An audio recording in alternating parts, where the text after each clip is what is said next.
தேனினி மகிழும் இயேசுவின் நாமம் திவ்ய மதுரமாமே. அதை தேடியே நாடி ஓடியே வருவாய் தினமும் நீ மனமே.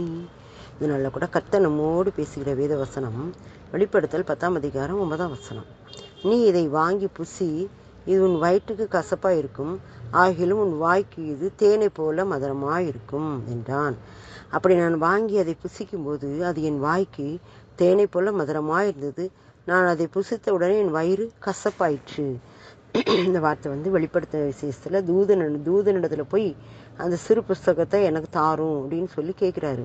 கேட்ட உடனே தான் அவர் சொல்கிறாரு, நீ இதை வாங்கி புசி, இது உன் வயிற்றுக்கு கசப்பாக இருக்கும், ஆகிலும் உன் வாய்க்கு இது தேனை போல மதுரமாக இருக்கும் அப்படின்னு தூதன் சொல்கிறாரு. இது என்னது அப்படின்னா வேத வசனம்தான். வேத வசனத்தை நம்ம வாசிக்கும்போது அது வயிற்றுக்கு கசப்பாக இருக்கும், ஆனால் உதடுகளுக்கு வாய்க்கு அது தேனை போல மதுரமாக இருக்கும். ஆண்டோடைய வார்த்தைகள் கேட்கறதுக்கு அதை கைக்கொள்ளவனு எண்ணங்கள் வரும்போது அது கஷ்டமாக தெரிந்த மாதிரி இருக்கும். ஆனால் ஆண்டு சொல்லுவார், என் நுகம் மெதுவாயும் என் சுமை லகுவாயும் இருக்கும் அப்படின்னு சொல்லுவார்.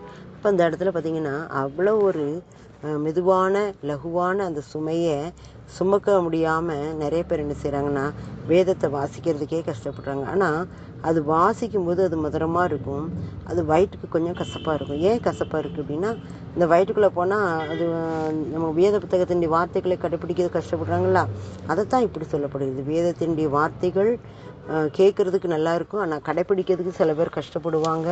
அதைத்தான் தேனை போல அது வாய்க்கு மதுரமாக இருக்கும், ஆனால் வயிற்றுக்கு கசப்பாக இருக்கும் என்று சொல்லப்படுகிறது. இப்படிப்பட்ட ஆண்டோடைய வார்த்தையை நாம் விசுவாசத்தோடு நம்பிக்கையோடு ஆவலோடு உட்கொள்ளும்போது அது நம்முடைய வாய்க்கு மதுரமாக இருக்கும். வாசிக்கும்போது நமக்கு அது ஆண்டோடைய வார்த்தைகள் நமக்கு மதுரமாக இருக்கும், ஆனால் அது வயிற்றுக்கு கசப்பாக இருக்கும். அப்படின்னா வயிற்றுக்குள்ளே போகும்போது அது கொஞ்சம் நமக்கு என்ன இருக்கும், அதை கடைப்பிடிப்பதற்கு கஷ்டமாக இருக்கும்ல, அதுதான் வயிற்றுக்கு கசப்பாக இருக்கும் என்று சொல்லப்படுகிறது. இப்படிப்பட்ட இந்த காரியங்களை கர்த்தர் நாளில் நம்முடைய வாழ்க்கையிலே நாம் அந்த அனுபவங்களை பெற்றுக்கொள்ள செய்கிறார். தூதனிடத்தில் போய் அதை கேட்கும்போது அவர் சொல்ல, நீ வாங்கி புசி, இது உன் வாய்க்கு மதுரமாக இருக்கும், ஆனால் வயிற்றுக்கு கசப்பாக இருக்கும். ஆண்டோடைய வார்த்தைகள் கடைப்பிடிக்க கஷ்டப்பட்டாலும் நாம் அதை கடைப்பிடிக்கும் போது அது நமக்கு ஆசீர்வாதத்தை கொண்டு வரும். இதைத்தான் அந்த வார்த்தைகளை என்ன செய்து உணர்த்துகிறது. நம்முடைய வாழ்க்கையில் ஆண்டோடைய வார்த்தைகளை நாம் வாசிக்கவும் கடைப்பிடிக்கவும் ஆவலோடு இருப்போம். ஆமென்.